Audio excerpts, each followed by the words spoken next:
کتنے خوبصورت لمحات ہے. اسی لیے صحابہ کرام تمنا کرتے تھے کہ کاش پورے سال کو رمضان شریف ہی بنا دیا جائے، کیونکہ یہی برکت والے دن ہیں جس میں فرشتے انسانوں پر، مومنوں پر درود بھیجتے ہیں جب وہ سحری کھا رہے ہوتے، مغفرت کی دعائیں ہو رہی ہوتی ہیں، روزے داروں کی دعا پر فرشتے آمین کہہ رہے ہوتے ہیں. یہ بڑے برکت والے دن. اللہ ان مبارک دنوں کے صدقے پوری دنیا کے مسلمانوں کی مشکلوں کو آسان کرے، بلائیں دور فرمائیں، وبائیں دور فرمائیں. آج سورۃ البقرہ شریف کی ابتدائی آیتوں میں سے ایک آیہ کریمہ جس میں اللہ تعالیٰ نے مومن کی صفت بیان فرمائی. جو مومنین ہے اور کامیاب مومنین، ان کی صفت میں سے دو صفات قرآن کہتا ہے وَيُقِيمُونَ الصَّلَاةَ وَمِمَّا رَزَقْنَاهُمْ يُنْفِقُونَ، کہ وہ نماز کو قائم کرتے ہیں اور اللہ کی دی ہوئی روزی سے اللہ کی راہ میں خرچ کرتے ہیں. صرف اقامت صلاح کے حوالے سے دو جملے کہنا چاہتا ہوں. پورے قرآن میں کہیں بھی قرآن نے نماز پڑھنے کا حکم نہیں دیا، بلکہ نماز قائم کرنے کا حکم دیا. اقامت صلاح، نماز قائم کرنا. اس کے ضمن میں مفسرین نے دو باتیں لکھی ہے. نماز قائم کرنے کا مطلب یہ ہے کہ ایک وقت کی نماز بھی جان بوجھ کر نہ چھوٹے، پہلی بات. اور دوسری بات یہ ہے کہ جب تم نماز پڑھو تو اسلام نے جو ارکان بتائے ہیں اس کو ٹھیک ٹھیک ادا کرو. جیسے ہاتھ اٹھانے کا جو قانون ہے اس کے مطابق ہاتھ اٹھاؤ، ہاتھ باندھنے کا جو قانون ہے اس کے مطابق، رکوع کرنے کا جو قانون ہے اس کے مطابق، یعنی اس حدیث پر عمل کرو صلو کما رأیتمونی اصلی. اللہ کے حبیب علیہ السلام فرماتے ہیں نماز ایسے پڑھو جیسے مجھے نماز پڑھتے ہوئے دیکھتے ہو. اب آپ دیکھ لیں نماز کی حالت میں کسی کے ہاتھ یوں ہوتے ہیں، کسی کے ہاتھ یوں ہوتے ہیں، یعنی جس کی جو مرضی ہے وہ کرتا ہے. یہ اقامت صلاح کا قانون نہیں ہے.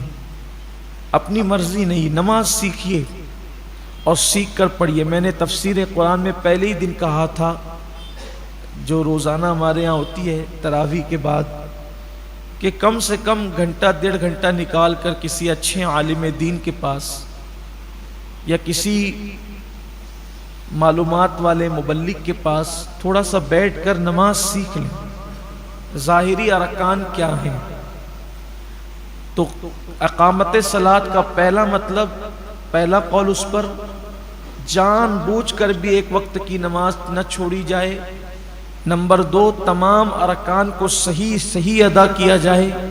اور نمبر تین، جب نماز پڑھو تو اس حالت میں پڑھو ان تعبد اللہ کأنک تراہ فإن لم تکن تراہ فإنہ یراک. ایسی عبادت کر جیسے گویا تو خدا کو دیکھ رہا ہے. اور اگر یہ پوزیشن نہیں بن سکتی تو پھر یہ تصور کرو کہ اللہ تمہیں دیکھ رہا ہے اور وہ تو تمہیں دیکھ ہی رہا ہے.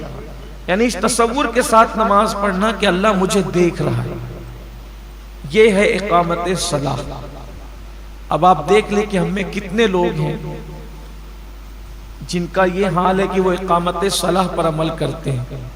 نماز پڑھنے سے کوئی کامیابی نہیں ملنا ہے جب تک کہ قرآن کی اس مراد پر عمل نہ کرو اقامت صلاح کے حوالے سے. پھر قرآن کہتا ہے وَمِمَّا رَزَقْنَاهُمْ يُنْفِقُونَ. آج میرا اصل عنوان یہی ہے کہ وہ اللہ کی دی ہوئی روزی سے. دیکھو قرآن مقدس کا لہجہ، قرآن کا انداز، کتنی حکمت بھرے انداز میں قرآن گفتگو کرتا ہے. وَمِمَّا رَزَقْنَاهُمْ يُنْفِقُونَ. اور ہماری دی ہوئی روزی سے، یعنی اللہ کی دی ہوئی روزی سے وہ اللہ کی راہ میں خرچ کرتے ہیں۔ یہاں یہ خرچ سے مراد بعض مفسرین بلکہ اکثر مفسرین اس طرف گئے ہیں کہ اس سے زکوٰۃ کا وجوب مراد ہے، کہ وہ اللہ تبارک و تعالیٰ کی دی ہوئی روزی سے زکوٰۃ ادا کرتے ہیں۔ نظام زکوٰۃ کیا ہے؟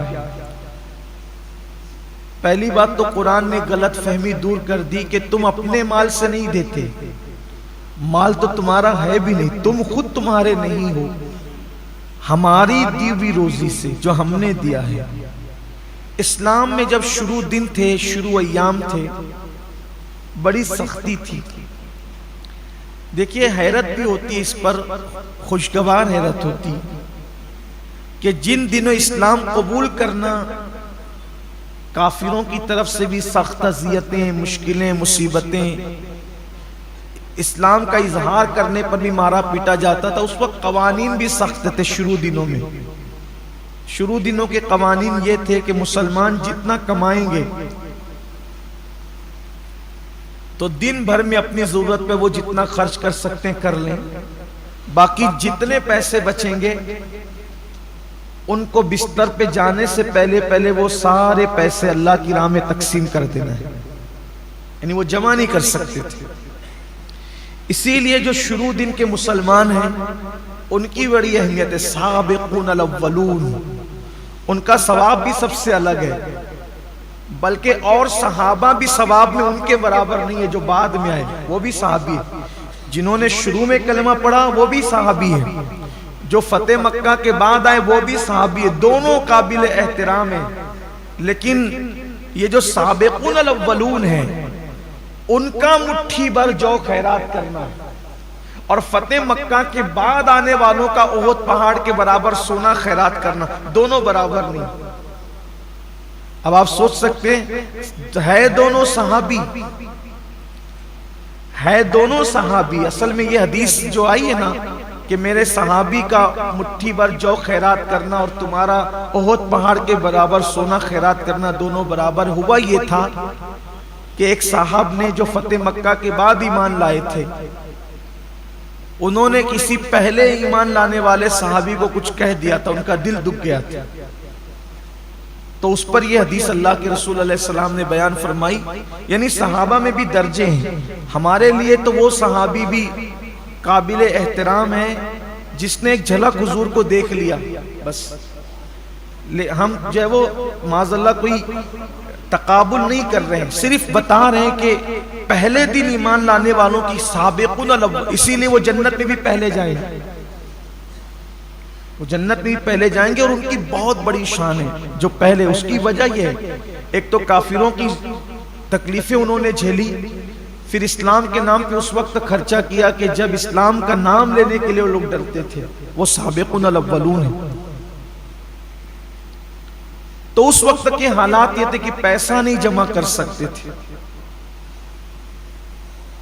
جتنا خرچ کر دیا دن بھر میں خرچ کر دیا، بستر پہ جانے سے پہلے سب آپ کو تقسیم کر دینا ہے، جمع نہیں کر سکتے تھے۔ پھر جب زکوٰۃ کے احکامات آئے تو پھر اسلام نے اجازت دی کہ اب تم پیسے جمع کر سکتے ہو، اب پیسہ جمع کرنا تم پر کوئی گناہ نہیں ہے، لیکن اب اس میں شرط یہ ہے کہ تم اپنی جمع کی ہوئی رقم میں سے 2.5% اللہ کی راہ میں سال میں 1 مرتبہ دیا کرو۔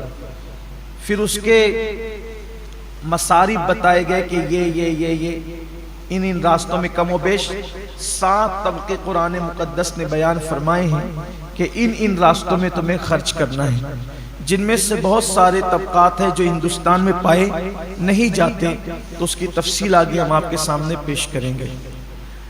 اگر کوئی شخص نماز کی پابندی کرتا ہے لیکن سال میں 1 مرتبہ 2.5% زکوٰۃ ادا نہیں کرتا، تو اللہ کے رسول صلی اللہ علیہ وآلہ وسلم فرماتے ہیں اللہ اس کی نمازیں بھی قبول نہیں فرماتا، کیونکہ اللہ تعالیٰ نے جہاں جہاں زکوٰۃ کا ذکر کیا ہے نماز کے ساتھ کیا، زکوٰۃ کا ذکر ہمیشہ نماز کے ساتھ آیا ہے. آپ دیکھ لیں قرآن مقدس میں اٹھا کر نماز کا ذکر کہیں تنہا کر دیا گیا ہے لیکن ہمیشہ زکوٰۃ کو نماز کے ساتھ بیان کیا گیا. زکوٰۃ کا معنی ہوتا ہے پاک کرنے. زکوٰۃ کو زکوٰۃ اس لیے کہتے ہیں کہ ہر چیز کا ایک میل ہوتا ہے. تو یہ جو ہمارا مال ہے اس کا میل نکالنا گویا کہ ایک سمجھانے کے لیے کہہ رہا ہوں. یہ شارحین نے بھی لکھا ہے حدیث پاک کی شرح میں کہ یہ جو زکوٰۃ نکالی جاتی ہے مال کا میل ہے. تو جیسے کپڑوں سے مال نکل جاتا ہے تو کپڑے کیسے صاف ہو جاتے ہیں، ایسے جب ہمارے مال سے زکوٰۃ نکل جاتی ہے تو ہمارا جو مال ہے وہ محفوظ ہو جاتا ہے، اللہ کے قلعے میں محفوظ ہو جاتا ہے اور اس کی حفاظت پھر اللہ اپنے ذمہ کرم پر لے لیتا ہے. اور جو لوگ ادا نہیں کرتے زکوٰۃ، کچھ لوگ ایسے ہیں کہ جنہیں بہت تکلیف ہوتی ہے زکوٰۃ ادا کرنے میں، حالانکہ دیا اللہ نے اور ادا کتنی کرنا ہے، صرف 2.5%، یعنی 100 روپے پر 2.5 روپیہ دینا ہے صرف، اور 97.5 روپے اپنے لیے رکھنا ہے. اب دیکھیں 97.5 کتنے ہوتے ہیں اور صرف 2.5%، اور یہ فرض ہے. سیدنا صدیق اکبر نے ان کے ساتھ جنگ کی تھی جن لوگوں نے اللہ کے رسول علیہ السلام کے وصال کے بعد زکوٰۃ ادا کرنے سے انکار کیا تھا. صدیق اکبر نے فرمایا تھا میں ان کے ساتھ ایسے ہی جہاد کروں گا جیسے ہم کافروں پہ جہاد کرتے ہیں، حتیٰ کہ اگر دور رسالت میں یہ اونٹ کی نکیل اور رسی بھی بطور زکوٰۃ دیتے تھے، اگر یہ رسی بھی روک لیں گے تو بھی میں ان کے ساتھ جہاد کروں گا. اور آپ نے کیا. معاملہ ایک رسی کا نہیں تھا، معاملہ پیسوں کا نہیں تھا، معاملہ زکوٰۃ کی فرضیت کا تھا.